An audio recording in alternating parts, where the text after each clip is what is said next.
So you're thinking about opening an adult family home in Washington. That's amazing. It's a really rewarding way to make a huge difference in people's lives. But let's be real, it's also a super complex and demanding venture. Today, we're going to walk through the official roadmap, step by step, to help you navigate this whole journey, right from that first spark of an idea to the day you open your doors. Okay, right out of the gate, we have to get this crystal clear. The state itself says this isn't just about renting out a few spare rooms. No, you are stepping into the world of regulated healthcare. This quote right here, it really sets the tone for everything we're about to talk about. It demands professionalism, a ton of diligence, and a serious commitment from day one. And that quote perfectly frames this first section. We're diving into a path that's, on one hand, really complex from a business perspective, but on the other, can be so rewarding personally. Getting that balance is absolutely key. So what is an adult family home, or AFH, anyway? Well, think of it as a licensed home in a residential neighborhood where you provide around-the-clock care for a small group of vulnerable adults. We're usually talking up to 6 residents, though sometimes you can get approval for 8. The point is, this isn't some big, impersonal facility. It's meant to be an intimate, home-based setting.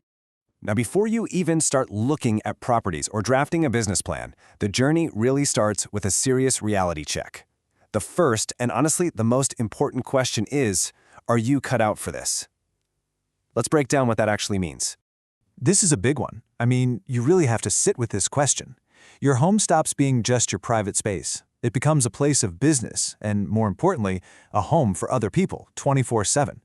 Are you truly prepared for that huge shift in your personal life? And here's the other side of that same coin. Caregiving isn't a 9-to-5 job. Emergencies happen. People have needs at all hours of the day and night. This question gets right to the heart of it. Can you physically and mentally handle being on call, ready to go in the dead of night? This number, well, it represents a pretty stark reality. A lot of new adult family homes actually close within this 2-year window. And why? It's often because the owners underestimated the incredible stress, the business challenges, and that personal toll we were just talking about. You've got to take this as a serious warning. All right, so if you've passed that personal gut check and you're still here, that's great. Now, the state has its own list of qualifications. These are the absolute non-negotiables. You have to be at least 21 and fluent in English, you need a high school diploma or a GED, and, this is a big one, you need 1,000 hours of direct, hands-on caregiving experience. Now, it is important to note that some licensed professionals, like registered nurses, might be exempt from that 1,000-hour rule. So, you've figured out you're the right person for the job. Awesome. The next stage is what I like to call the knowledge quest. This is where you go out and get the mandatory education you need to become a licensed administrator. And this right here is the cornerstone of that education.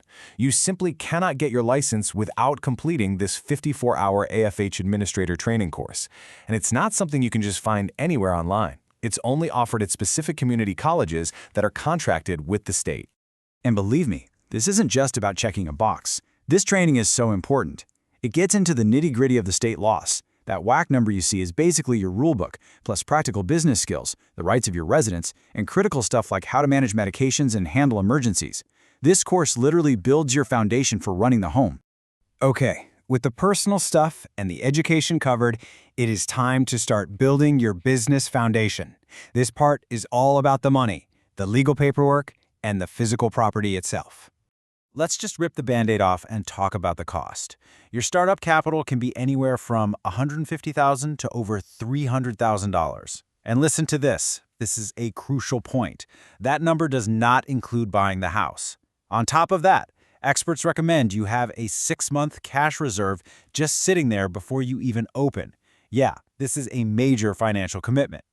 Next up, you have to make your business official. It's kind of like a 3-step dance. First, you set up a business structure. An LLC is usually recommended to protect your personal assets.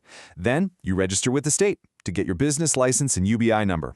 And finally, you get an Employer Identification Number, or EIN, from the IRS. You'll need that to hire any staff. Remember how the house is part of the license? Well, it can't just be any old house.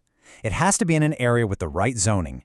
The bedrooms have minimum size requirements: 80 square feet for a single room, 120 for a double. And safety is absolutely everything. So things like grab bars in the bathrooms and interconnected smoke detectors all through the house are mandatory. You cannot operate without the right insurance. It's just not an option. You're required to have both commercial general liability and professional liability coverage. And here's a pro tip. Start looking for this stuff early. Some insurance companies won't even talk to you unless you have at least 3 years of caregiving experience under your belt. Okay, we've covered the personal side, the education, and the business foundation. We have officially arrived at the final section, the application process and those last few steps on the road to opening your doors. This timeline gives you a pretty good idea of what to expect, and you can see it's not a quick process at all. From the moment you start to the moment you're licensed, you should plan on it taking anywhere from 6 to 12 months. You've got these different phases: training and getting your business registered, then prepping the property, then writing all your policies and getting insurance, and finally, submitting the application and getting that big state inspection. And one of the very last things you'll do is submit that official application to the Department of Social and Health Services, or DSHS. And when you do, you'll also be writing a check. It comes with a pretty hefty, non-refundable application fee of $2,750. So there you have it. That's the roadmap. We've gone from those deep, personal questions all the way to the final, practical steps of the application. It's a really demanding path for sure. It's going to require resilience, compassion, some serious business smarts, and a lot of capital.